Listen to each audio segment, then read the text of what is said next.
need to do fiber arts because without it, I think I would mentally implode. Hey everyone, it's Sydney from Slow Formations, and today and also tomorrow I'm going to be filming a little bit of a studio vlog. So if you've watched my other videos, the background today is looking a little bit different because I'm in my fiber studio finally. I have my knitting machine, and on my table here I have a wool picker and a drum carder. So typically in here I'm doing fiber prep or machine knitting. So between today and tomorrow, a couple of things I want to do is, one, talk about my coopworth fleece project, which I did allude to in my first stash video. I finally washed most of the rest of the fleece, and I brought it in here. I have my little notes of what I want to do for this project, and so I'm kind of at the point where, so this project, I am working with it from a raw fleece, and so processing it, washing it, put it through my picker, my drum carder, and of course spinning it. And then I'm actually working on this project on my knitting machine, and I do have a piece of it done. So I actually have a piece of every single stage of this. I should have brought the little bit of raw fleece I have from my home in here with me, but I don't have that. But I do have the wash locks, I have bats, I have spun yarn, and I have a sample off of my knitting machine that I'm gonna talk through all of that and kind of take some weights and see if I have enough fiber to finish this project as I want it to be, or am I gonna have to pivot and do something completely different.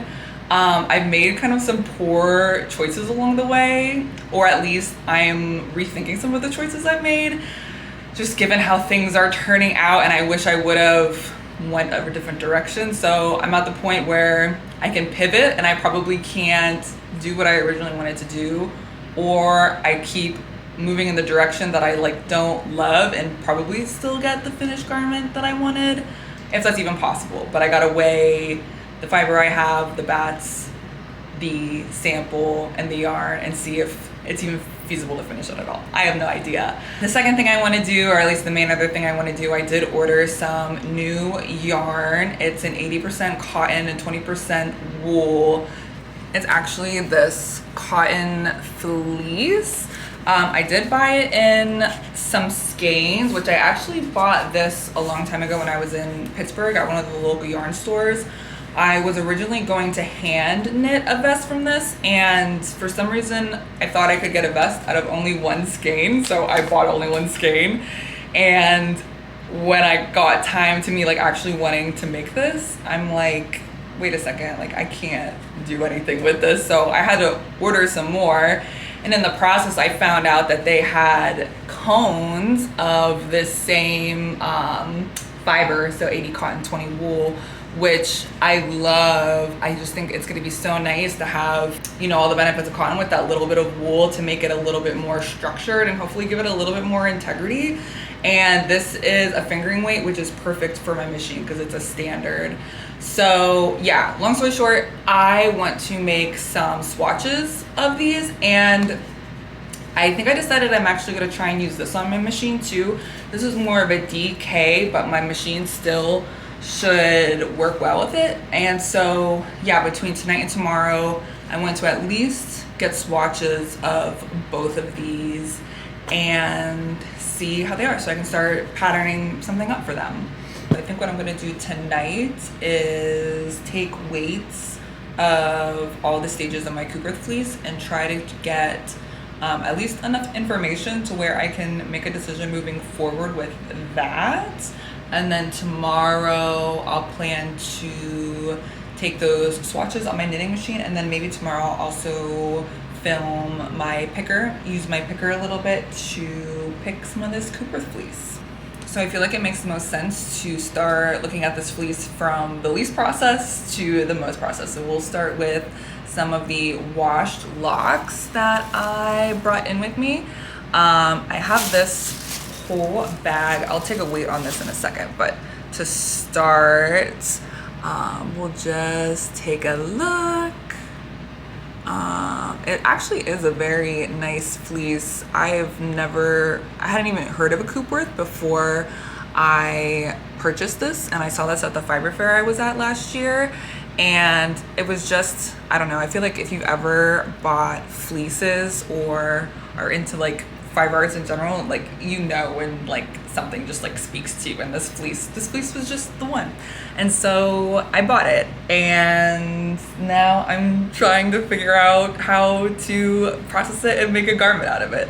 And okay, so what I need to do at this point is figure out how much of this I have. So this fleece was kind of like distinctly two different colors, and this part of the fleece is actually like gonna be the main body.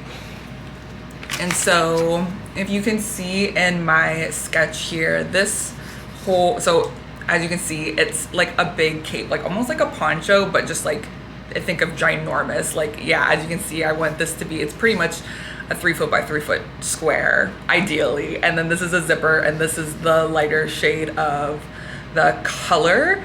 And so yeah, all of this area needs to be this darker coopworth fleece.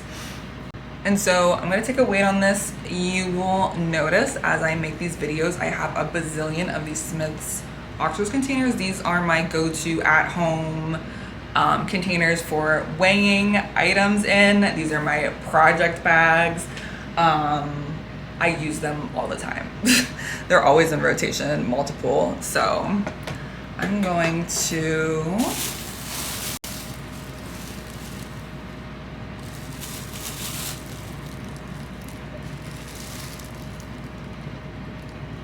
£1 pound, 3.9 ounces.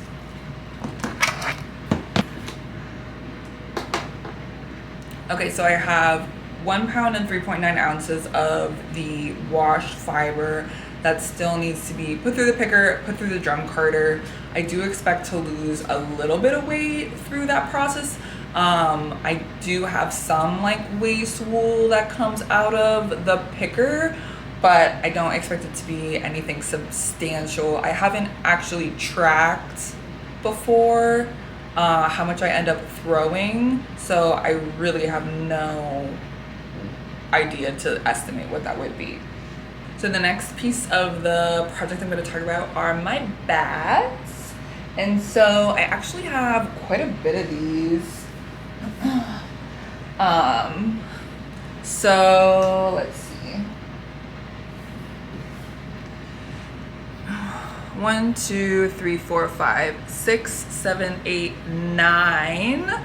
Most of them are from filling up my drum carter pretty completely. And yeah, so with these, I am first putting the locks through the picker, and then I am putting them through my drum carter. When I am putting them through my drum carter, I am making sure the fibers are actually pretty well aligned before carding them, so they're not as misaligned as maybe carding them if you were to load the carter horizontally from the bristles, if that makes sense. So I am looking for more like worsted-esque prep, even though I am carding it. And I am putting this through my carter twice, which actually when I was first doing my first couple skeins, I only did it once, and so I don't know how much it's going to change how it spins, but it definitely has helped with making, I don't know, the bats just feel better. They feel more, they feel softer. They feel not as like knotty or anything. So I'm excited to spin them this way, carding them twice. All right, so let's get a weight on the bats now. I'm gonna try and shove them all in here. We'll see if that works. I might have to do two different.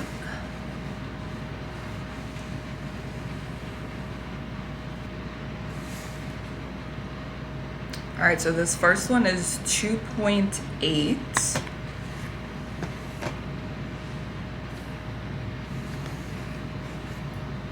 And the second one is 1.8. All right, so I'm not gonna do this Fun fact, I'm a math major, but I'm definitely not gonna do that in my head right now. Okay, 4.6 ounces total. Okay, so yeah, that tells me, so I have a pound and basically 4 ounces in washed locks right now, and I only have not even 5 ounces of bats. So that tells me I have a ton of fiber left to prep. That, I mean, I thought it took me a long time to get these bats prepped, and it's literally a third of what I have left to go. So that's actually kind of a good sign. Okay, so here's where some of the regret takes place. So here is my current only skein of the yarn I have. And my issue with this is that when I started this project, I was very averse to making traditional 3-ply yarns, and I decided to chain ply this. I had made a bunch of swatches after the first time when I was spinning samples for this project, and I made some 2-plies, I made the chain ply, and I knitted the 2-ply and the 3-ply in a couple different needle sizes before I landed on definitely wanting a 3-ply for kind of the like thickness and just the structure of it. I didn't want the flatness of a 2-ply, and yeah, I just didn't feel like having 3 different bobbins and just going through all the extra steps to get a traditional 3-ply over a chain ply. So I chain plied this, and I wonder if it'll pick up anywhere on camera, but because I chain plied this, and this isn't like a super lofty and bouncy yarn, like the fiber isn't, it's like a long wool and it has a lot of drape to it.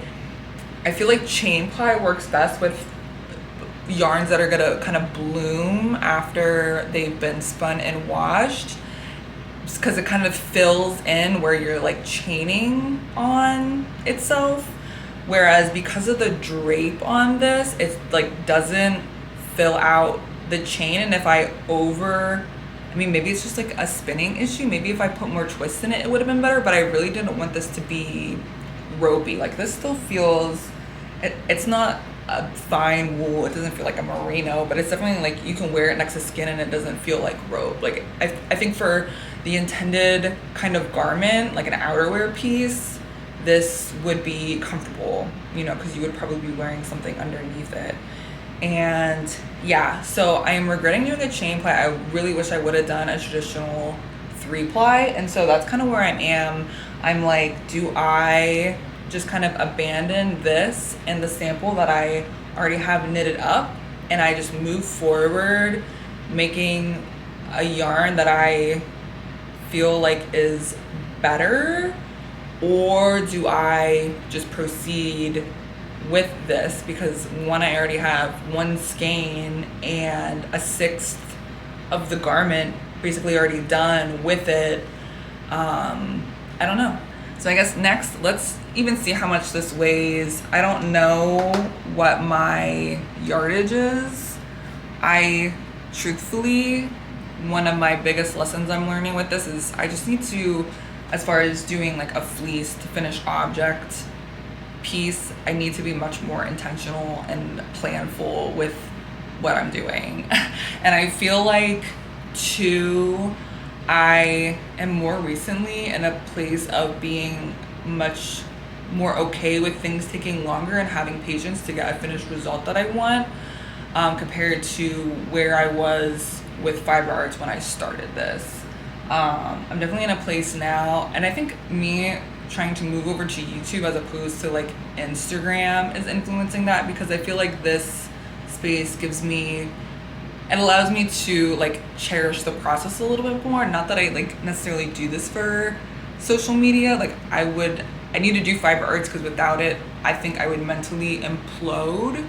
But it's obviously nice to share it with people, and yeah, so I feel like YouTube is just a much better space since it is such a slow process and there is so much involved. The long form content, I feel like even more so encourages me to take my time and do the right thing because I don't just take like a picture of a finished object. I don't really have any incentive here to just like get a finished object.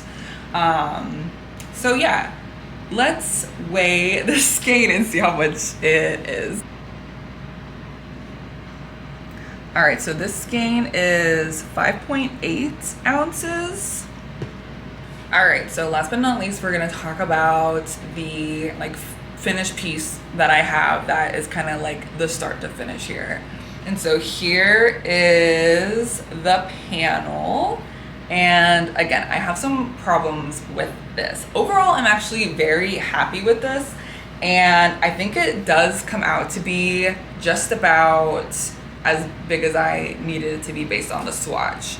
Kind of show like, so this is gonna be over here. And this actually, I don't know if you can see, but it goes down past my knee, which is honestly like perfect.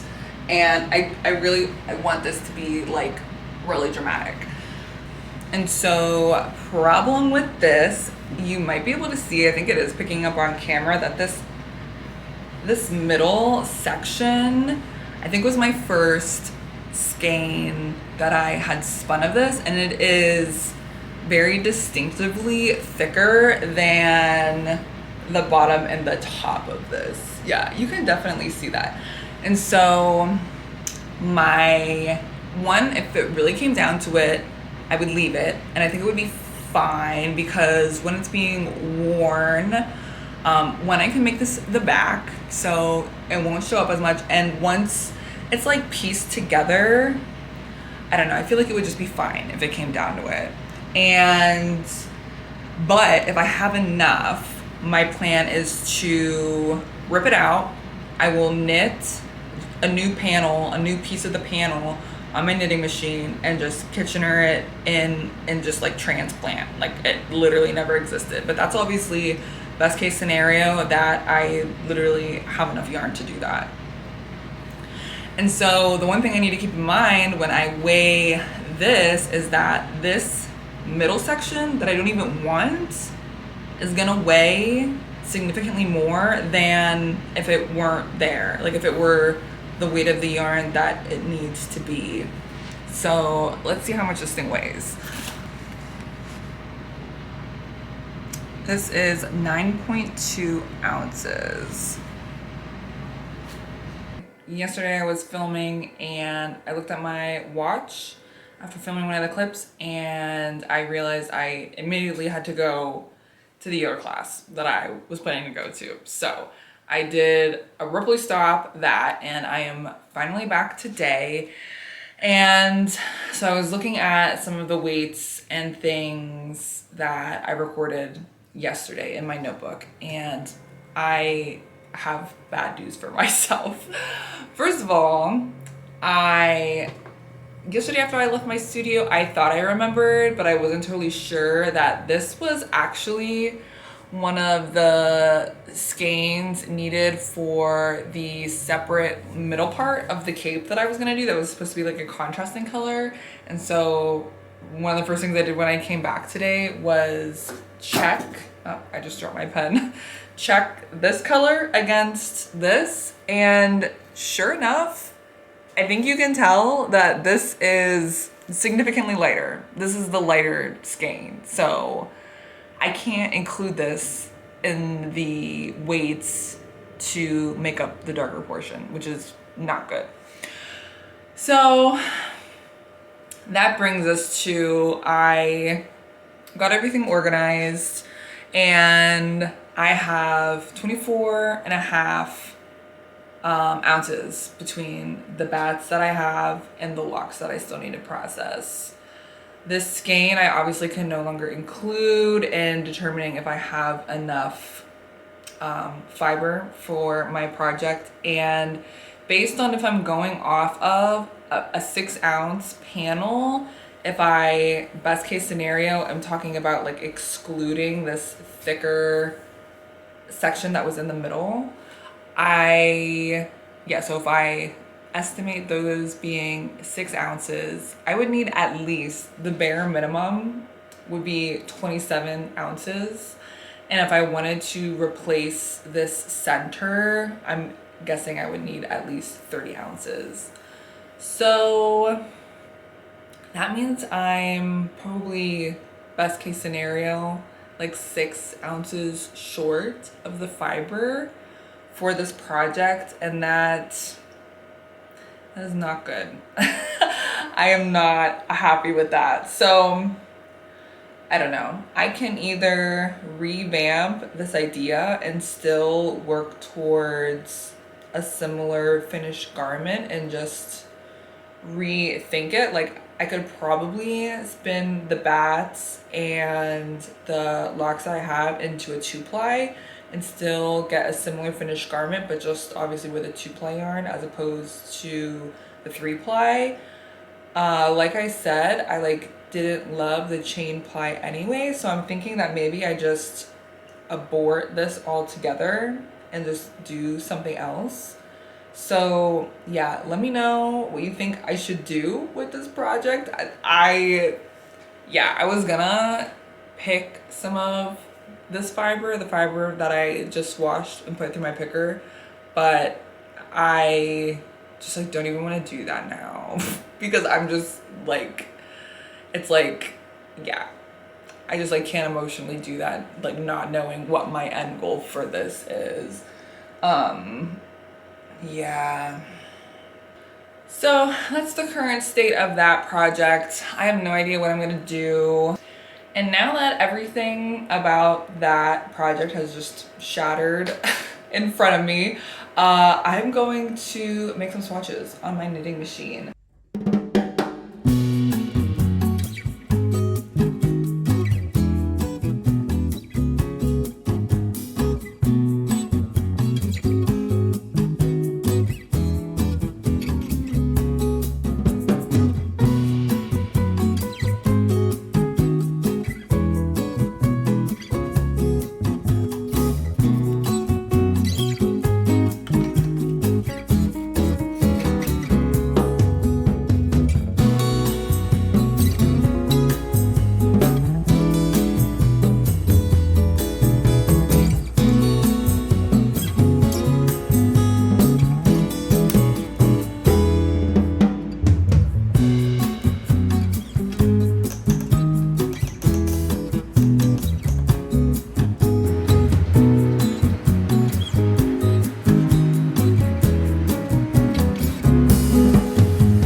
If you made it this far, thanks for sticking around for this video. I know the first half was a little bit chaotic with the coopworth fleece ordeal, but helps give you a little bit of insight into maybe some considerations if you're planning a similar project, what to do, what not to do.